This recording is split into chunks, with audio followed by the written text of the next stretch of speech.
Hi friends, আমি সুরভ। আর রোমাঞ্চকর কিছু গল্প দিয়ে সাজানো বাংলা গল্প উইথ সুরভে আজকের গল্প গল্প হলেও সত্যি। একটা ফোন কল আসতেই সুরভের মুখে ভাঁজ পড়ে গেল। বুঝতে পারল আজ তার খার নেই। ফোনটা করেছে তারই সব থেকে কাছের মানুষ, তারই ভালোবাসার মানুষ, তৃষা। ফোনটা যদি এবার কেটে দিই তো আমার উপর মা কালীর ভর আর কেউ আটকাতে পারবে না। তাই ফোনটা ধরতেই অমনি ওপাশ থেকে শুরু হয়ে গেল তৃষার বকবকানি। কি করছিলে? হ্যাঁ, কতবার ফোন করছি, তোমার কোনো আন্দাজ আছে? কতবার ফোন করতে একটা মানুষকে? কোনো বৌদির পিছনে ব্যস্ত, তাই না? সব সময় শুধু তোমার বৌদিবাজি। আমার কাছে দেওয়ার মতো তোমার কোনো টাইমই নেই। আর হ্যাঁ, দুপুরে খেয়েছো? এই একটা জিনিস জানার জন্য তোমাকে সারা দিন প্রত্যেক দিন কল করতে হয়। দুপুরে খেয়েছো তুমি কিছু? আর তুমি ঠিক আছো তো? শরীর ঠিক আছে তো তোমার? একদিকে পাগলিটা বকা দেয়, আবার একদিকে ভালোবাসা কেয়ার দেখায়।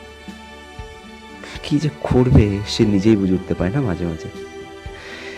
তাই আস্তে করে ভালোবাসার স্বরে বলল, হ্যাঁ পাগলি, খেয়েছি। তুমি খেয়েছো তো? আর হ্যাঁ, আমার শরীরটা ভালো আছে। তুমি ভালো আছে তো? তিশা কোনো অ্যান্সার দিল না, একটু মুখটা ভেঙচে দিয়ে ফোনটা কেটে দিল। সুরভ আর কল ব্যাক করলো না, কারণ তার তো অফিসের কাজ এখন। ঠিক রাত 10টা বাজতে তিশা আবার ফোন করলো। সুরভ ইচ্ছা করে 4-5 বার ফোনটা তুলল না, কারণ জানে 4-5 বার ফোন কেটে দেওয়ার পরে তারপরে ফোন তুলতে একটা মজাই আলাদা। তখন ভালোবাসাটাও থাকে। আর ওই যে জিজ্ঞেস করে না, তুমি এতক্ষণ ধরে ফোন তুলোনি কেন, কি হয়েছিল, এটা শুনতেও সুরভের খুব ভালো লাগে। তাই সে ইচ্ছা করে 5বার ফোনটা তুলে নি। আর তার সত্ত্বেও আর সে তিশাকে একটা সারপ্রাইজও দেবে। 6বার কলের সময় সুরভ কলটা তুলে বলল, তাড়াতাড়ি দেয়ালের থেকে লাফ মারো পাগলি, আমি তোমার বাড়ির সামনে আছি। আর ব্যাগে সব জামা কাপড় নিয়ে চলে আসবে, আমি আজ তোমার সাথে পালাবো। তিশা ফোনটা হাতে নিয়ে হা করে বলল, পালাবে মানে? আরে পালাবে, এই তো। সুরভ আবার বলে উঠলো, হ্যাঁ পালাবো মানে পালাবো।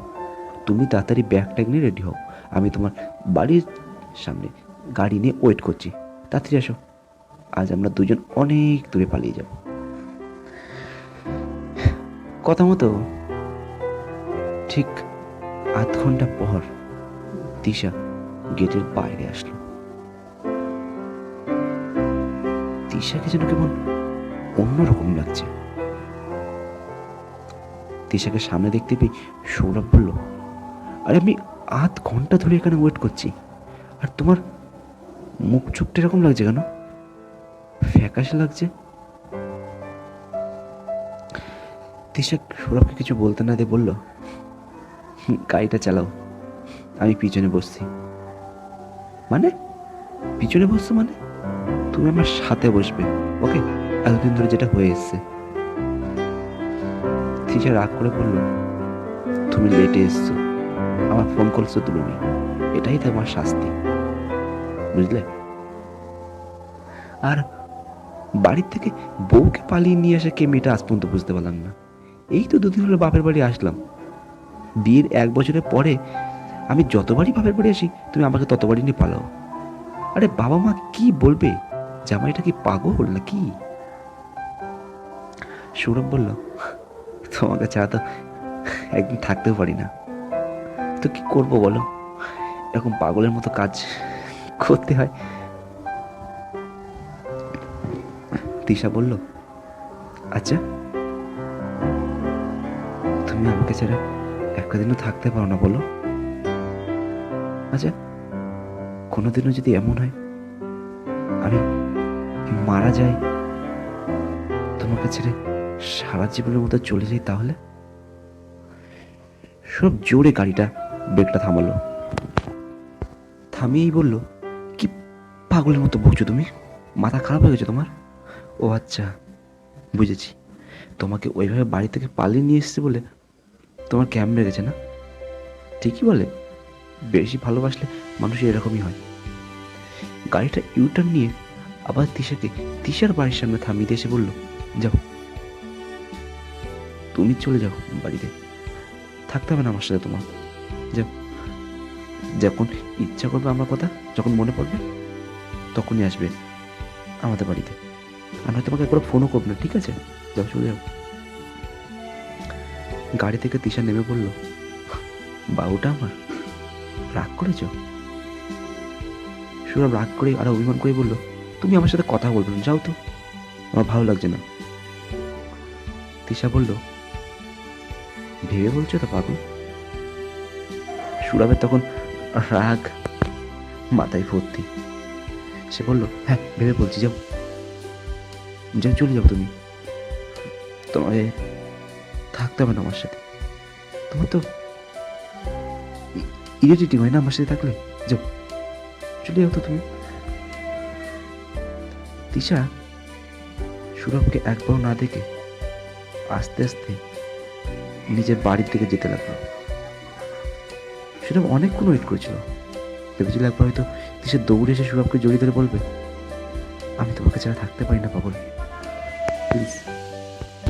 কিন্তু তিশা একবারও পিছনে ফিরে তাকায় না। সুরভ মন খারাপ করে ওখানে বসে থাকে, যাদের কোনো জল চলে এসেছিল তার। এরকম কেন করলো? আমি তো রাগ করে বলেছিলাম, তাই বলে পিছনে একবার ঘুরে তাকাবেও না? আচ্ছা ঠিক আছে, যাও, আমিও আসবো না তোমাদের বাড়িতে কোনোদিনও, আর কোনোদিনও তোমাকে পালিয়েও নিয়ে যাবো না, বলে গাড়িটা ঘুরিয়ে বাড়ি চলে গেল। পরের দিন সকালে ঠিক 12 নম্বর মিস কলে সুরভের ঘুমটা ভাঙলো। আজ তৃষা ফোন করিনি। তৃষার মা সৌরভকে ফোন করেছে। চটপট করে উঠে মুখে চোখে জল দিই সৌরভ তৃষার মাকে ফোনটা করেই বলল, হ্যাঁ বলুন মা, ফোন করেছিলেন আপনি?